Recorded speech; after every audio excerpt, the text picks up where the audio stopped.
Hey there, this is Jennifer Vanderbeek with scrapsoflife.com, and in today's video I'm going to show you how I made this mixed media button fairy. For this project I used beads, buttons, wire in both thick and thin, or wire tools, ribbons, laces, trim, adhesives, clothespins, and a pair of scissors. So I'm going to start with a focal bead, some large bead that's going to form the head of our fairy.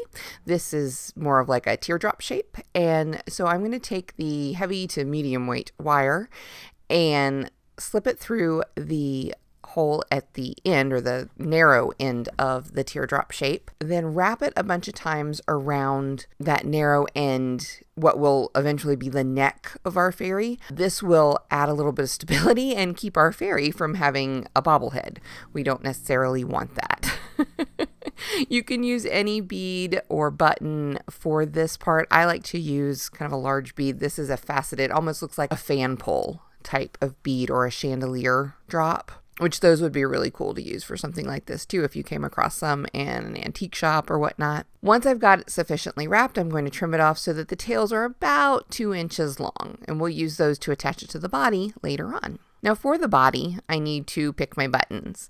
I'm kind of going with a pink and white theme, mostly white, so I'm going to go with a lot of white or pearlescent beads in different sizes, as well as a few pink buttons, and throw in some beads as well. And once you have a good selection pulled, then you can start to figure out how you want them arranged. There's no real rule about this. It's whatever looks best to you. And then I'm going to arrange my more decorative pieces on top of the base buttons. I've alternated the 2 pink buttons that I found and some of these they're not really buttons, they're not really sequins. They're more like spangles or paillettes almost, but they are flat backed and they do have holes in them like buttons, so we can use them for something like this without too much trouble.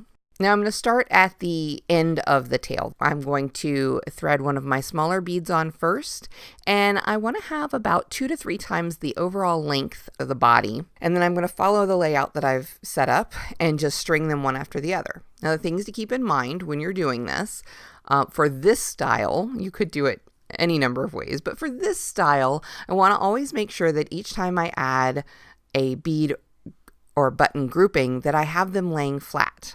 There's enough play in that first pass of wire, and this is the thin wire we're using to string with right now, that the button can lay flat without overlapping what's next to it, but not too much space, or that could create too much wiggle or a floppy fairy body. And we don't want a floppy fairy body, not generally. We want something that's going to be a little bit more malleable and posable.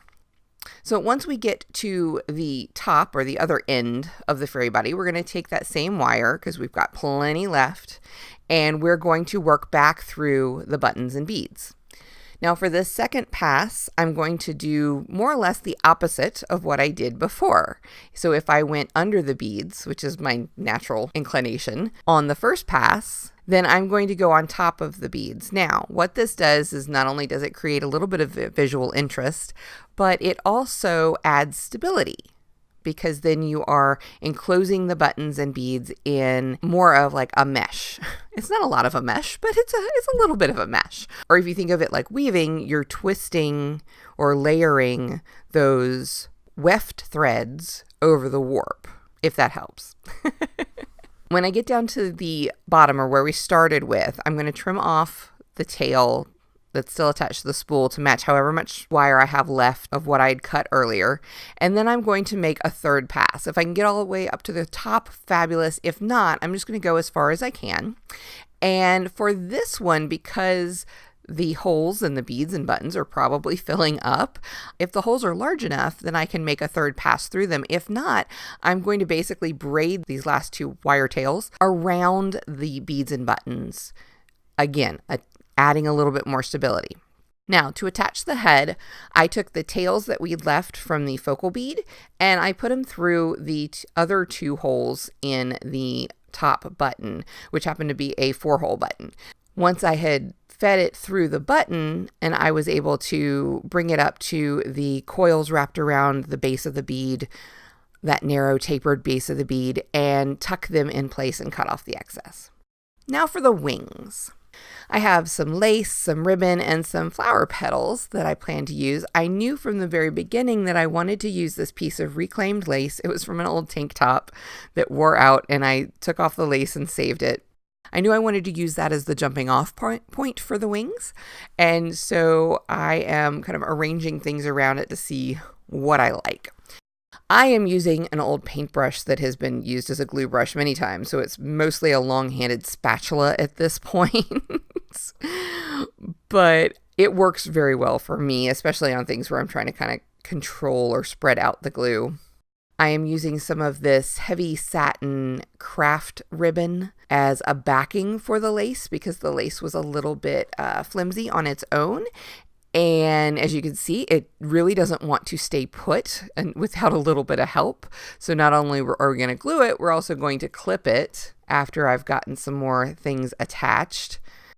I'm also going to add the faux flower petals kind of coming off of the bottom of that lace piece. These are going to be the basis of the lower wings. And once I have 2 petals on either side, I'm going to use a clothespin to kind of hold them together while the glue has a chance to set. It's a little awkward to try and get there in there without completely crushing the petals. So once that's dried enough, I can go ahead and start trimming away the excess of that white satin ribbon. It doesn't have to be perfect. We're just trying to get rid of the unnecessary parts because we're going to add a few more layers to this as well. And then I can start to dry fit the body to the wings and see kind of how it's going to all fit together. I have this dual lace trim that I want to add to the top of the wings. So I'm going to cut off a couple of arcs that are more or less the right size and then glue it in place and trim them down a little bit more so that they give the right shape without being super bulky. The back of the fairy is not going to be seen very much, at least not generally the way I display these guys. But just to kind of tidy it up a little bit, I am making 2 loops from that satin floral ribbon. And I am going to shape them into kind of tertiary wings so they don't look so square on the ends. And then once everything's had a chance to dry, I'll attach those on the back, and that'll help enclose those raw lace edges that we've got going on. I have made wings in the past for button fairies out of paper, and they go a lot quicker. Usually I would just wire those on directly rather than gluing layers, but I wanted to do something with a little bit more texture, something that was a bit softer and very springy. I also added a bow of a different pink lace down at the bottom to go with the petals. And then before attaching the body to the wings, I have made a hanger out of some baker's twine. This is pink and white striped, so it kind of matches our color scheme. Then use some dimensional adhesive to attach the body to the wings and let that dry for about 24 hours. Thank you so much for watching. I hope you've enjoyed this project as much as I did. If you enjoyed this video, please remember to give us a like, comment, share, and subscribe. Check out some of the videos that are linked at the end here. And as always, I hope you have a wonderfully creative week. Bye-bye.